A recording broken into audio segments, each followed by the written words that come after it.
Magandang oras mga kati at sa ating episode ngayon ay tungkol sa napakagandang plano sana ni Apo Lakay ni FM pero nagugulat at nagigimbal ang makapangyarihang bansa sa buong mundo kaya nila ito pinigilan. Kaya ito ang dahilan kung bakit nagkaroon ng People's EDSA Revolution.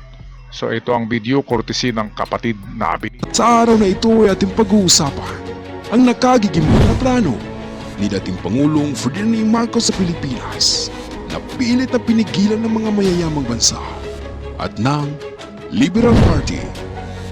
Ngunit bago yan, kung ikaw ay bago pa sa channel na ito, ikaw po ay aking inayayahan na mag-like and subscribe sa my YouTube channel ay ikinagulat at ikinagimbal ng buong mundo ang planong ito ni Marcos.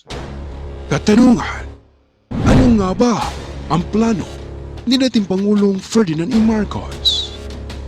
Para sa hindi nakakaalam na dapat ninyong malaman, sa isang pulong ng mga pinuno sa buong mundo sa Toronto noong taong 1983, si dating Pangulong Ferdinand E. Marcos ay inihayag ang kanyang plano na lumikha ng isang Asian dollar na sinusuportaan ng mga ginto na pag-aari nito nung binata pa siya na 7,000 metric tons. Kasama na din ang Taliano gold na 400,000 metric tons na nasa Bangko Sentral ng Pilipinas ngayon. At kasama na din dito ang 192,000 metric tons of gold na komisyon nila ni Father Antonio Diaz sa Taliano gold na nasa Switzerland ngayon. At malamang kapatid ay kasama na din dito ang Yamashita Treasures. Ang planong ito ay ikinagulat ng buong mundo. At dahil dito, ang Amerika ay kaagad gumawa ng aksyon. Oo kapatid, tama ang iyong narinig. Bakit? Upang mapigilan ang planong ito ni dating Pangulong Ferdinand E. Marcos at nakipagtulungan na din ang mga oligarko sa ating bansa para hadlangan ang planong Asian dollar ni dating Pangulong Ferdinand E. Marcos. At dahil sa takot sa mga mayayamang bansa sa plano ni dating Pangulong Ferdinand E. Marcos, ay gumawa sila agad ng plano upang pabagsakin si dating Pangulong Ferdinand E. Marcos. Naku, kung totoo ito na ang nagpabagsak kay Marcos noong 1986 ay ang mga elitista at ang mga makapangyarihang bansa, lalo na ang Amerika, ay hindi ko lubos na maisip na magawa ito ng Amerika kay Marcos dahil lamang sa gustong gumawa ni Marcos ng isang salapi na tinatawag na Asian Dolyar. Para bang Hong Kong, diba ang Hong Kong ay gumawa ng sariling pera na Hong Kong dollars. Tayo noon kung talagang totoo itong nakakalulang kayamanan ni Marcos na 400 metric tons, mayroong pang 192 metric tons na komisyon niya sa Taliano at mayroong pang 7,000 metric tons sa tinatawag na Yamashita Treasures, ay all in all ay mayroon pala itong halos 700,000 metric tons. At sabi nga ni Karen Hodis ay mayroong total na 1 million metric tons lahat daw ang mga ginto na yan. Kaya nakakalula at hindi na lubos na makwenta pa ng ating otak kung ano ang halaga ng mga gintong ito. Kahit pag samasamahin natin ang buong gold reserve ng buong bansa sa buong mundo ay hindi aabot ng 1 million tons ang lahat ng mga gintong ito. Kahit pagsamahin yung Germany, yung Russia, yung China at Amerika, yan ang mga pinakamataas na na mga reserve, pati yung India. Kahit pagsamahin yan na hindi sila aabot ng 1 million metric tons of gold reserve. Kaya marami ang nagtanong na ito ay haka-haka. Pero sa akin naman, sa aking opinion, may halong haka-haka nga ito. Pero ang sa Yamashita Treasures, yan kasi ang pinakamalapit sa katotohanan na meron nga siyang nakuhang Yamashita treasures dahil siya ay sundalo noong World War II at meron siyang mga mapa nito. Okay, so patuloy tayo sa video ng kapatid na Abinides. Isa na dito mga kapatid, ang pagpaslang kay Ninoy Aquino upang maisisi kay dating Pangulong Ferdinand E. Marcos. Ngunit, ito ay hindi nila napatunayan sa korte hanggang sa ngayon. Pati na din ang akusasyon na si dating Pangulong Ferdinand E. Marcos ay isang diktador. Ayaw bumaba sa kapangyarihan. Dapat ninyong malaman. Si dating Pangulong Ferdinand E. Marcos ay isang negosyante ng mga ginto. Bago pa man ang World War II, siya ay dalubhasa sa mga transaksyon.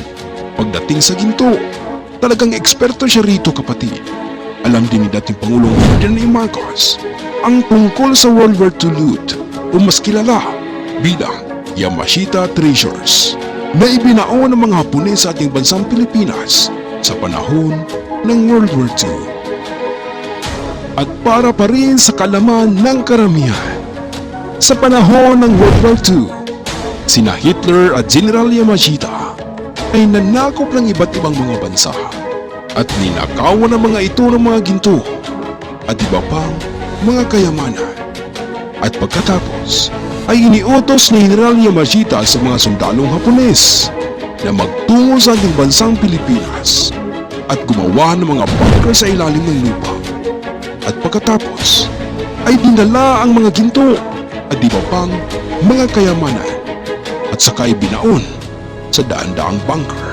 Ito yung conspiracy theory tungkol sa Yamashita treasures na bago pa man nag-umpisa ang World War II ay merong grand plan ang emperor kasama ang kanyang mga associates na ang pangalawang plano aside from invasion, ang pananakop nila ng Southeast Asia noon ay hindi lang pagkuha sa kalupaan ng mga bansa, hindi lang pagkuha sa teritoryo, kundi ang unang layunin nito talaga ayon sa conspiracy theory ay nakawin ang mga ginto at kayamanan ng iba't ibang bansa na kanilang madaanan sa panahon ng gyera. Katulad na lamang ng Cambodia, ng Burma,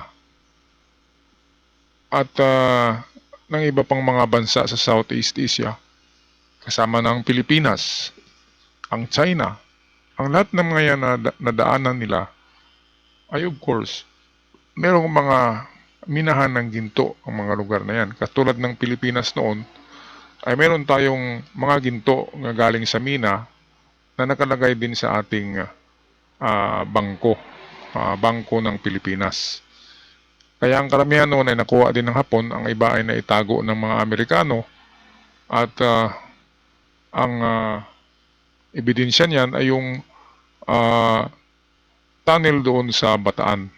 Doon daw itinago ng mga Amerikano ang ating sariling ginto ng Pilipinas. Ngunit nang nasakop ito ng Hapon, ay dali-daling inilipat daw ng Amerikano, lulan ng submarino ang mga gintong yon. Pero, yan ang tanong kung nasaan din yung gintong yon na ginto ng Pilipinas talaga. Kaya, ayon, lahat ng nadaanan ng mga lugar, bangko, mga bahay ng mayayaman, ay kinuha ang mga ginto.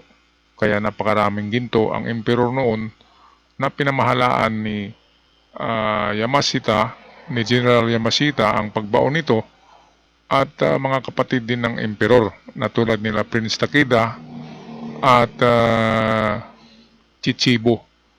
Si Chichibo ay yun ang pinaka mastermind nitong tinatawag na Kin no Yori or the Golden Lily. Okay, ang Golden Lily, yan ang nagpasimuno daw ng pag-ipon ng tinatawag na Asian loot, yung lahat ng ginto sa Asia na nakuha nila. At yun ay ibinaon ayon sa istorya or itong Legend of Yamashita Treasures ay ibinaon ito ang 7,000 metric tons sa hiwa-hiwalay na hiwa-hiwalay na lokasyon sa buong Pilipinas. So itong 7,000 metric tons ay lahat-lahat na yan na ginto na nakuha ng Yamashita, nakuha ng Emperor ng Japan noong World War II. So 170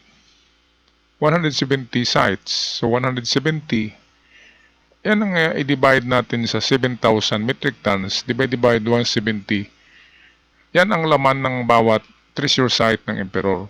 So kung i-divide natin yan ay merong humigit kumulang 40 tons of gold ang nilagay sa isang Emperor site. So for 40 tons. Malaki na yan. Pero meron pa daw umaabot ng sobra sa 40 tons na bunker ang isang Emperor treasure site. So yan lang ang ating average na dami ng mga gold bars base sa total na metric tons na 7,000 metric tons. Okay, so at tinatapusin ang video ito. Si dating Pangulong Ferdinand E. Marcos ay isang sundalo din noong World War II at nagkapaglaban sa mga Hapon. Ibig sabihin, lubos na alam niya ang tungkol sa Yamashita treasures na itinago sa Pilipinas. At dahil nga siya ay sundalo, alam na alam niya kung saan nakatago ang mga ito. Ngunit gayon pa man, may batas na inilabas ang International Court of Justice sa Hague, Netherlands tungkol sa 9,000 metric tons of gold na nawawala. Simula pa noong World War II na ninakaw nila Hitler at Yamashita. At bilang aksyon, ang International Court of Justice ay naglabas ng utos noong taong 1946 na ang lahat ng bansang umaangkin sa mga kayamanan ay bibigyan ng palugit na 30 years upang hanapin ang mga nawawalang dugo. Bukod kay dating Pangulong Ferdinand E. Marcos, ay alam din ng mga mayayamang bansa na sa Pilipinas nakatago ang mga kayamanang ito. Gusto mo mag-comment? Sige mga kapatid, nang malaman namin ang inyong mga opinion. Maraming salamat po. Ang 30 years na palugit ng International Court of Justice ay magtatapos na noong 1976 at itiniklara naman ni dating Pangulong Ferdinand E. Marcos ang martial law noong September 21, 1972. Alam ni dating Pangulong Ferdinand E. Marcos na kailangan niyang ideklara ang martial law liban sa lumalaganap ang mga komunista sa ating bansa ay upang maprotektahan din ang yamang nakatago sa ating bansa. Okay, yan ang isa sa yung isa sa pinakamalaking dahilan kung bakit merong martial law. Kasi itong taon na ito malapit sa martial law na pag-declare 1972, 1976 ay mag-expire sa 1976 pa yung expiration ng claim na pwedeng makuha ng iba't ibang bansa ang kanilang mga ginto na naitago ni FM. Yan kasi ang kautusan ng International Court na bigyan ng 30 years na palugit kung sino man ang may hawak ng mga ginto na makuha ito ng talagang tunay na may-ari. Example, yung ginto ng Cambodia, ng Burma, ng Java, na sabi nila ay narito talaga sa Pilipinas lahat. Kaya sinabi ng International Court na okay, bigyan ko kayo ng 30 years, mataas na yan na panahon, para i-claim nyo doon kay FM ang mga ginto nyo.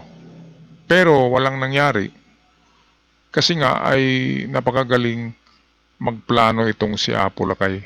At lalo na, dineclare niya ang martial law ay walang magagalaw. Walang magagalaw sa loob ng Pilipinas. Kaya isa yan sa plano kung bakit i-declare ang martial law. Maliban lamang doon sa tinatawag na insurgency at iba pang mga destabilisasyon sa bansa noong panahong 1970s. Okay, so patuloy tayo. Alam niya at alam ng buong mundo na ang pag-angkin sa mga kayamanang ito ay magtatapos na noong taong 1976. Bukod sa pakikipag-ugnayan ni Ninoy Aquino sa Malaysian government para hindi mabawi ang Sabah, ay ginamit din siya ng iba't ibang bansa para pigilan ang bawat hakbang at desisyon ni dating Pangulong Ferdinand E. Marcos. Dahil nga, ang bansa natin na nakasailalim pa din ng martial law ay hindi pa din mahanap-hanap ang mga ginto. At dahil doon, ay nagbigay pa ng isa pang 10 taon o 10 years para maging palugit sa paghahanap ng mga ginto. At ito nga ay magtatapos noong taong 1986. Okay, so 1986, kung inyong natandaan ang 1986 ay yan ang taon kung saan nagkaroon ng People's Power. Yung People's Power ni Cory Aquino na sponsored pala yan ng mga elitista at sponsored din ng makapangyarihang mga bansa na kontra kay Marcos noon. Kaya nga, sino bang kumuha kay Marcos at dinala sa Hawaii, di ba? Yun na ay dahil sa gusto na talaga nilang matanggal si Marcos. Kasi 1986 ay cleared na lahat ang mga ginto ni Marcos. Wala nang makapag-claim, kaya pwede niyang gagamitin na ito para gawing Asian dollar. Ngayon, kung totoo yan, kapag meron na tayong Asian dollar, ay katulad na tayo sa Hong Kong na mayroong sariling Hong Kong dollars at makapangyarihan na rin na bansa.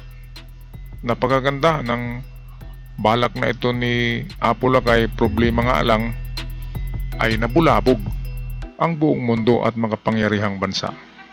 Okay, so ako'y magpaalam na. Maraming salamat. Mag-iwan lang kayo ng inyong comment sa ating comment section down below. Hanggang sa muli, paalam at ingat kayong lahat.